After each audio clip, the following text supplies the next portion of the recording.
ഉന്നത പോലീസ് ഉദ്യോഗസ്ഥരുടെ യോഗം വിളിച്ച് മുഖ്യമന്ത്രി ഡിജിപി എഡിജിപിമാർ ഉൾപ്പെടെയുള്ള ഉന്നത ഉദ്യോഗസ്ഥർ യോഗത്തിൽ പങ്കെടുക്കും.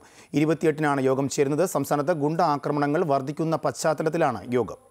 സംസ്ഥാനത്ത് ഗുണ്ടാക്രമണങ്ങൾ കൂടിയതിൽ വലിയ വിമർശനമാണ് ആഭ്യന്തര വകുപ്പിനെതിരെ ഉയരുന്നത്. ഗുണ്ടാ വിളയാട്ടം കൂടിയതോടെ പോലീസിന്റെ നേതൃത്വത്തിൽ ഓപ്പറേഷൻ ആഗിലൂടെ ഗുണ്ടകളെ പിടികൂടുകയും കാപ്പ ചുമത്തിയവർക്കെതിരെ കർശന നടപടി സ്വീകരിക്കുകയും ചെയ്യുന്നുണ്ട്. എന്നാൽ ഇപ്പോഴും തലസ്ഥാന നഗരിയിൽ ഉൾപ്പെടെ ഗുണ്ടാ വിളയാട്ടം രൂക്ഷമാണ്.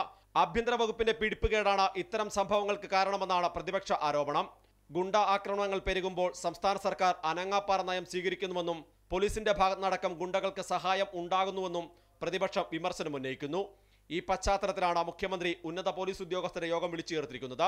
28-ാം തീയതി ചേരുന്ന യോഗത്തിൽ ഡിജിപി എഡിജിപിമാർ ഉൾപ്പെടെ ഉന്നത ഉദ്യോഗസ്ഥർ പങ്കെടുക്കും. ഇതുവരെയുള്ള പോലീസിന്റെ പ്രവർത്തനങ്ങൾ യോഗത്തിൽ വിലയിരുത്തും. നൈറ്റ് പട്രോളിംഗ് അടക്കം ശക്തമാക്കാനുള്ള നിർദ്ദേശം നേരത്തെ തന്നെ പോലീസിന് നൽകിയിട്ടുണ്ട്. അതേസമയം സുപ്രധാന ഇടങ്ങളിലടക്കം ക്യാമറകൾ പോലും പ്രവർത്തിക്കാത്തത് പോലീസിന് തിരിച്ചടിയാണ്. ഇത്തരം കാര്യങ്ങൾ സേനയുടെ ഭാഗത്തുനിന്ന് യോഗത്തിൽ ഉന്നയിക്കാൻ സാധ്യതയുണ്ട്. ഇതിനു പുറമെ മഴക്കാലം മുന്നിൽ കണ്ട് സ്വീകരിക്കേണ്ട നടപടികളും യോഗം ചർച്ച ചെയ്യും. ദുരന്ത നിവാരണ പ്രവർത്തനങ്ങൾ ഏകോപിപ്പിക്കാൻ കൺട്രോൾ റൂമുകൾ തുറക്കുന്നതടക്കമുള്ള കാര്യങ്ങൾ യോഗത്തിൽ ചർച്ചയാവുന്നുണ്ട്. അമൃത ന്യൂസ്, തിരുവനന്തപുരം.